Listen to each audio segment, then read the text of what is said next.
We're excited. Today we're off to the solar eclipse, 9 a.m. We're in the car ready to go. My family and I came out to Fremont Indian State Park in Utah to see the annular eclipse, and I think this was an ingenious decision because it's a fun place to be. We can hang out, see all the stuff at the museum, and then attend the eclipse party where they're going to have solar telescopes and other kinds of activities related to the eclipse. And it's 27 degrees out at 8 in the morning. The eclipse will start around 9, but I thought before everything happens, I'll walk around the outside and kind of show you some of the features that are here. Right here are some petroglyphs that are just right next to the visitor center. This is a series of lines, and this over here, squiggly line. They're so hard to see, like a snake. But the Fremont Indians are really interesting, I think, because they're kind of this interesting combination of ancestral Pueblo and Plains Indians. Right where we are now, it's pretty mountainous, but also there are a lot of plains and space for dry farming. They did actually dig irrigation ditches, not like Hohokam canal systems, but irrigation ditches. So there was a lot of farming. There's a lot of it kind of looks like the Great Plains in a lot of places where it's really, really, really flat. And then there are different aspects to the Fremont that are different from the ancestral Pueblo. DNA research and archaeology generally are of the opinion that the Fremont have ancestral Pueblo origins. And they wore moccasins, which is different than ancestral Pueblo who wore sandals. But teepees are not something that's part of ancestral Pueblo lifestyle.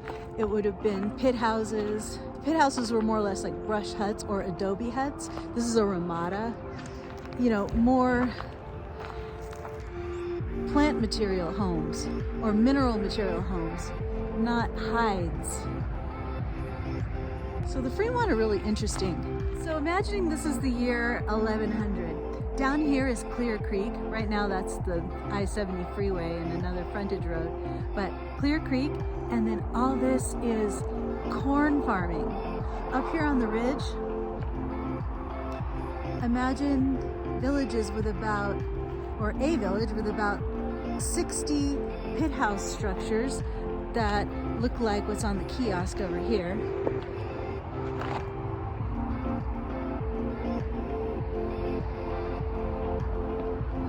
And a really interesting thing, this up here, back behind me, this is Five Finger Ridge. And there's something that's interesting about up there that kind of relates to the origins of the Fremont being related to the ancestral Pueblo. There are hints of the people that came up at this time, around 1100 or so, having some relationship to the Chaco phenomenon. Not that they were necessarily in it, but more likely that they decided not to be. But the buildings, the major ceremonial buildings up here on Five Finger Ridge, all have a southeast orientation. I don't know what that means, but look into it because it's an interesting point that has been noticed by archaeologists. The petroglyphs behind me were all made between 1000 BCE and the 1800s.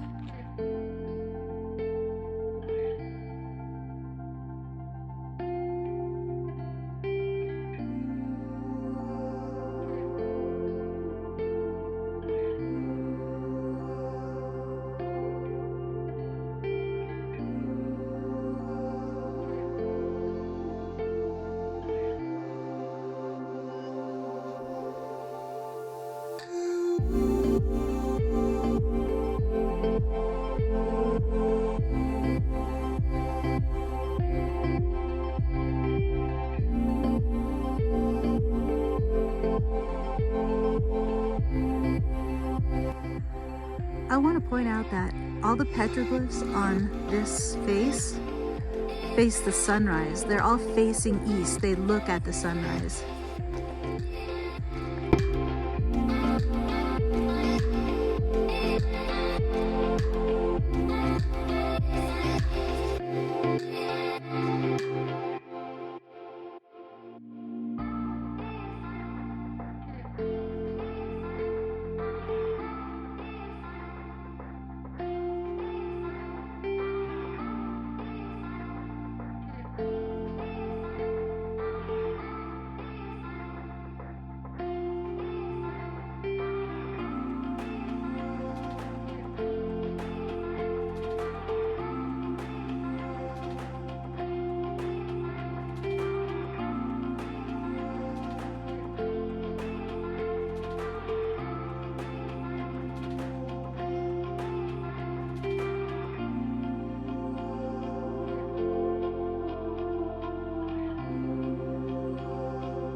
There's an absolutely fantastic presentation that you should go watch on the ARARA, that's American Rock Art Research Association YouTube page, by Carol Patterson called All About Clouds.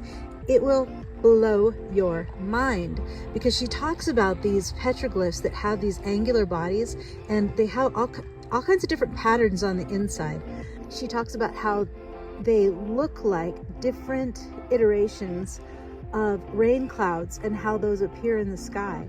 And she gives side-by-side demonstrations of how the bodies imitate the clouds and the kinds of rain that are falling. So this one, for example, could be snow or maybe hail or maybe some light sprinkling of rain, something that would appear like dots in the sky. And so that's the body that's put inside these beings. These beings are meant to be some kind of cloud beings or sky beings. And I'm also starting to think I'm of the opinion that they're feminine, because there are some references in different parts of indigenous tellings that talk about rain women clouds, rain women rainbows, and water is associated with the feminine. So it's a bit of a mind bender and something to think about.